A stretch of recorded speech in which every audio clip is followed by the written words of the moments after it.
നമ്മളിന്ന് നോക്കാൻ പോകുന്നത് സമുദ്രജല പ്രവാഹങ്ങളെക്കുറിച്ചാണ്. എന്താണ് ഈ സമുദ്രജല പ്രവാഹം എന്ന് പറയുന്നത്? സമുദ്രജലം നിശ്ചിത ദിശയിൽ നീങ്ങുന്ന പ്രക്രിയയാണ് സമുദ്രജല പ്രവാഹങ്ങൾ എന്ന് പറയുന്നത്. ഇവയ്ക്ക് നിരവധി കാരണങ്ങളുണ്ട്. അതുപോലെ ഭൂമിയിലെ കാലാവസ്ഥയും സമുദ്ര ജീവജാലങ്ങളും ഇതിന് വലിയ സ്വാധീനം ചെലുത്തുന്നുണ്ട്. ഏതൊക്കെയാണ് സമുദ്രജല പ്രവാഹങ്ങൾ എന്ന് പറയുന്നത്? അതായത് പ്രധാനമായിട്ടും രണ്ടെണ്ണമാണ് ഉള്ളത്. രണ്ട് തരത്തിലുള്ള സമുദ്രജല പ്രവാഹമാണ് ഉള്ളത്. അതിൽ ഒന്നാമത്തതാണ് താപപ്രവാഹങ്ങൾ, രണ്ടാമത്തത് തണുപ്പ് പ്രവാഹങ്ങൾ. ഒരെണ്ണം വാം കറൻസും രണ്ടാമത്തത് കോൾഡ് കറൻസും. നമുക്കിപ്പം താപപ്രവാഹങ്ങൾ നോക്കാം.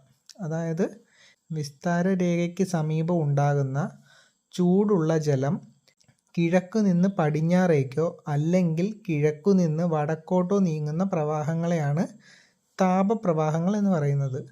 ഇതിനുദാഹരണമാണ് ഗൾഫ് സ്ട്രീം, കരീബിയൻ കറണ്ട് എന്നിവ. അടുത്തത് തണുപ്പ് പ്രവാഹങ്ങൾ. ധ്രുവപ്രദേശങ്ങളിൽ നിന്നും തണുത്ത ജലം ചൂടുള്ള പ്രദേശങ്ങളിലേക്ക് ഒഴുകുന്നു.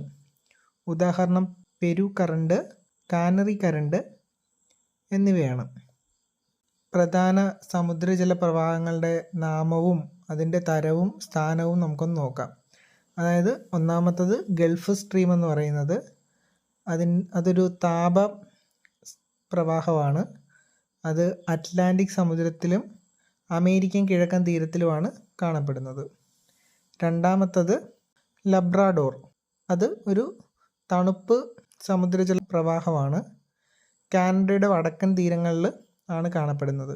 മൂന്നാമത്തത് കാനറി കറണ്ട് എന്ന് പറയും. അത് തണുപ്പാണ്, അതായത് തണുത്ത ജലപ്രവാഹമാണ്. ആഫ്രിക്കയുടെ പടിഞ്ഞാറൻ തീരത്താണ് കാണപ്പെടുന്നത്. അടുത്തത് പെരു കറണ്ട്, ഇതും തണുപ്പ് ജലപ്രവാഹമാണ്. ദക്ഷിണ അമേരിക്കയുടെ പടിഞ്ഞാറൻ തീരത്താണ് ഇത് കാണപ്പെടുന്നത്. അടുത്തത് ജപ്പാൻ കറണ്ട്, ഇത് താപ സമുദ്രജല പ്രവാഹമാണ്. ഇത് കാണപ്പെടുന്നത് പസഫിക് സമുദ്രത്തിലും ജപ്പാന് സമീപവുമാണ്. അടുത്തത് ബംഗാൾ കറണ്ട്, ഇതും താപപ്രവാഹമാണ്. ഇന്ത്യൻ മഹാസമുദ്രവും ബംഗാൾ തീരവും ഇവിടെ രണ്ടിടത്തുമാണ് ഇത് കാണപ്പെടുന്നത്. ഇനി ഈ ജലപ്രവാഹങ്ങൾ ഉണ്ടാകാനുള്ള കാരണങ്ങൾ നോക്കാം. കാറ്റുകൾ കാരണം ജലപ്രവാഹങ്ങൾ ഉണ്ടാകുന്നു. ഭൂമിയുടെ ഭ്രമണം കാരണം ജലപ്രവാഹങ്ങൾ ഉണ്ടാകുന്നു. താപനിലയിലുണ്ടാകുന്ന വ്യത്യാസങ്ങൾ കാരണവും ജലപ്രവാഹങ്ങൾ ഉണ്ടാകാറുണ്ട്. ഉപ്പിൻ്റെ അളവ് വ്യത്യാസമുണ്ട്, ഇതും ജലപ്രവാഹങ്ങൾക്ക് കാരണമാകും. ജലസമ്പത്തിൻ്റെ ഭാരം, ഈ 5 കാരണങ്ങൾ കൊണ്ടാണ് സമുദ്രജലപ്രവാഹങ്ങൾ ഉണ്ടാകുന്നത്. അതായത് കാറ്റുകൾ കാരണം, ഭൂമിയുടെ ഭ്രമണം, താപനിലയിലെ വ്യത്യാസം, ഉപ്പിൻ്റെ അളവിൻ്റെ വ്യത്യാസം, പിന്നെ ജലസമ്പത്ത്, അതിൻ്റെ ഭാരം.